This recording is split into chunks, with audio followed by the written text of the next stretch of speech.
Section 3.5, Multiplying Polynomials. This section mainly talks about multiplying what is known as a binomial with a binomial. What I mean by a binomial is something similar to this, and I call it a binomial because there's two terms inside that set of parentheses. So this talks mainly about multiplying something like x plus 3 times x plus 2. If I wanted to go through and multiply these, there is a way to go through and do this, which is known as FOIL, but let me talk about one thing before we talk about FOIL. What I'm really doing is I'm multiplying the x times both of the terms in the second set of parentheses, so the x times the x and also the x times the 2. So x times x would give me x squared, x times 2 would give me 2x.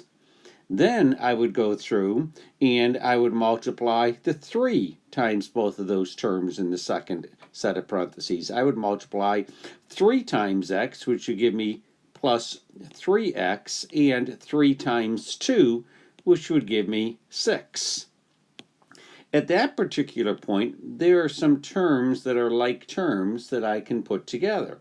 So x squared plus 2x plus 3x is equal to 5x plus 6. I would get a final answer of x squared plus 5x plus 6.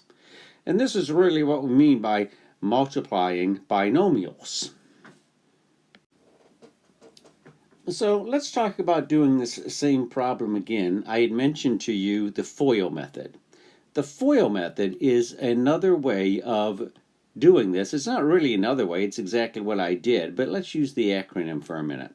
The FOIL method stands for the first, the outer, the inner, and the last. And it's really what I just got done doing. I just didn't refer to them that way when I did the previous problem. So let's do it again. X plus 3 times x plus 2. When using the FOIL method, you're going to be using these 4 different steps. And the first one says the first. Well, I'm talking about the first 2 terms in both of those binomials. I'm going to multiply those 2 terms together first. X times x is equal to x squared. The O stands for the outer 2 terms. The outer 2 terms are the terms on the outside of both binomials. In this case, it'd be the x and the 2. So I'm going to multiply both of those terms together, and I'm going to get 2x. The I stands for the inner 2 terms in both sets of binomials. The inner 2 terms are the ones on the inside. It's the 3 and the x. So I'm going to add a 3x, and then the L stands for the last 2 terms. The last 2 terms in both sets of binomials are, once again, the 3 and the 2. So I'm going to multiply 3 times 2, and I get 6. Notice that what I just wrote, x squared plus 2x plus 3x plus 6, is exactly the same thing I did when I did the problem before. And then I would just once again combine my like terms, and I would get an answer of x squared plus 5x plus 6. So let's do another problem using this idea of foiling. I have x plus 4 times x subtract 3, and both of those are inside sets of parentheses. So the very first thing I'm going to do is I'm going to multiply together the first 2 terms, x times x. X times x gives me x squared. Then I'm going to multiply together the outside terms. The outside terms are an x, and I need to think of this as a negative 3. Because there's a subtraction sign in there. So when I do that, I'm actually going to get subtract 3x when I multiply those outside terms. When I multiply the inside terms, the I stands for inside, I'm going to be multiplying the 4 times the x, and that is a plus 4, so I'm going to get a plus 4x. And then, finally, the L stands for the last 2 terms. I'm going to be multiplying the 4 and the 3, but once again, I need to think about that as a negative 3. So I'm going to get negative 12 for an answer. Once again, now I'm going to go through and I'm going to combine my like terms. I can combine the negative 3x plus 4x. So my final answer is going to be x squared, and then negative 3 plus 4x gives me plus 1x. Generally, we would just write that as plus x subtract 12. So multiplying these two binomials together using the FOIL method, that is what we get. Perhaps the biggest thing to be careful of when you're doing the FOILing method is when you do have subtraction signs with your binomials. So here's one, both of the binomials have subtraction in them, but once again I'm going to do the same thing. I'm going to multiply the first two terms, x times x. X times x gives me x squared. Then I'm going to multiply the outer two terms. The outer terms are my x and my 3, but it's a subtract 3, so this is going to be subtract 3x. Then I'm going to have my inner two terms. My inner two terms are my 12 and my x, but that 12, I need to think about that as a negative 12, so I'm going to get minus 12x. And then my last is my 12 and my 3, and once again I'm thinking about those as both negatives. Negative 12 times negative 3 gives me a positive 36. So I get x squared, when I put all this together, x squared subtract 15x plus 36 when I combine these two terms together. Even though this set of binomials looks different, it works exactly the same way. So the very first thing I'm going to do is I'm going to multiply my first two terms together. 7a times 3a is 21a squared. Then my outer is my 7a and my 5b. So I'm going to be able to multiply 7 times 5. I'm going to get 35, and I'm going to end up with 35ab. Then I'm going to go through and I'm going to do my inner. My inner is my 3b and my 3a, but notice that the 3b is a subtraction, so I'm going to get minus 9ab. And then I'm going to go through and I'm going to do my last. My last is my 3b and my 5b, but once again, that is a negative 3b, so I'm going to get negative 15b squared. Now I can go through and I can combine. I'm going to be able to combine these middle two terms.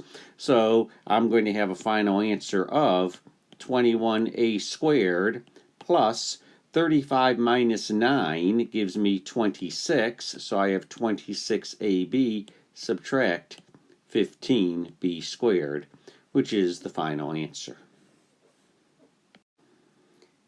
There are a few other ideas in this section just to talk about, and here's one of them.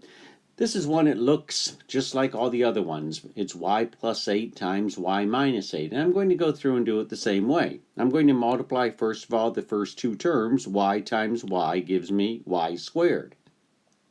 Then I'm going to multiply the outer terms. This is a negative 8, this is a y, so I get minus 8y. Then I'm going to go through and do the inner two terms. 8 times y gives me a plus 8y.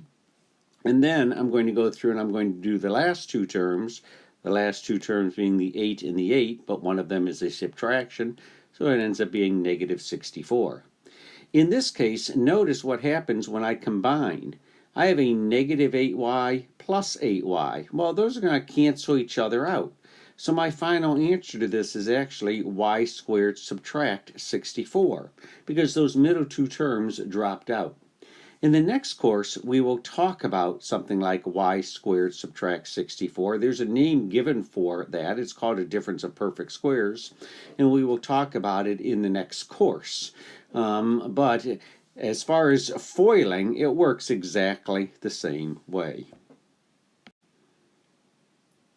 Here's another example of something that you just need to be cautious with. This says 7b minus 2, and it's squared. So when I do this, I need to go through and I need to rewrite what that means. It means 7b subtract 2 times 7b subtract 2. which means that I need to go through and I need to FOIL again. So I'm going to FOIL this quickly. Actually, why don't you turn it off and FOIL this yourself quickly just to check, and then you can turn it back on again and make sure. Okay, hopefully you've gone through and have done that. I'm going to FOIL this myself. 7b times 7b, the first two terms, I get 49b squared. Then I'm going to do the outer two terms, 7b times 2, but that's a negative 2, so I get minus 14b. Then I'm going to do the inner two terms. Once again, I have negative 2 times 7b, which once again gives me a minus 14b. And then I'm going to do the last two terms, a 2 times the 2, but notice that they are both negatives, so I get a plus 4. I'm going to be able to put these two terms together, so my final answer is going to be 49b squared minus 28b plus 4. At the beginning of this video, I had mentioned to you that most of this section concerns multiplying binomials. But there are times that you might have to go through and multiply a trinomial by a trinomial, or a binomial by a trinomial, and then we don't have a way known as FOIL in order to do that. What you're going to do in that case is you're going to do this problem just like we had done the problem at the very beginning, the very first time. I have x squared plus 4x plus 2 times everything that's on the inside of that second trinomial. Well, I'm just going to go through and do the same thing. I'm going to multiply x squared times everything that is on the inside, or on the second set of parentheses. So I'm going to do x squared times x squared. I'm going to get x to the fourth, plus, then I'm going to do x squared times 3x. I'm going to get 3x to the third. Then I'm going to multiply x squared times 5. I'm going to get plus 5x squared. Continuing, then I'm going to multiply 4x times everything in the second set. So 4x times x squared gives me plus 4x to the third. I'm going to multiply 4x times 3x, which gives me plus 12x squared. And then I'm going to multiply 4x times 5, which gives me 20x. Finally, I'm going to go through and I'm going to multiply the 2 times everything in the second set. 2 times x squared gives me plus 2x squared. 2 times 3x gives me plus 6x. And 2 times 5 gives me plus 10. Now I need to go through and I just need to combine any like terms that I have. The only term that I have with an exponent of 4 is the very first one, so that's just x to the fourth. Plus, I'm taking a look, I have a 3x to the third and a 4x to the third. I'm going to add those together. I'm going to get 7x to the third. Then I'm going to go through and I'm going to add together my x squareds.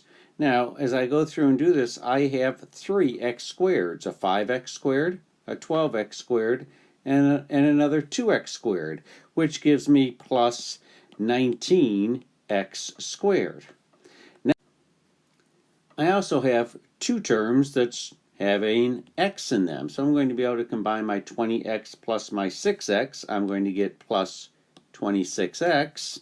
And then finally, I just have my constant plus 10. So I have my final answer circled here. And notice, it's just the same thing. It's just a little bit longer. I'm going through and I'm multiplying everything in the very first polynomial by everything in the second polynomial. Being able to multiply binomials by using the FOIL method is very important as you progress through math. If there is anything I can do to aid in your understanding, please let me know.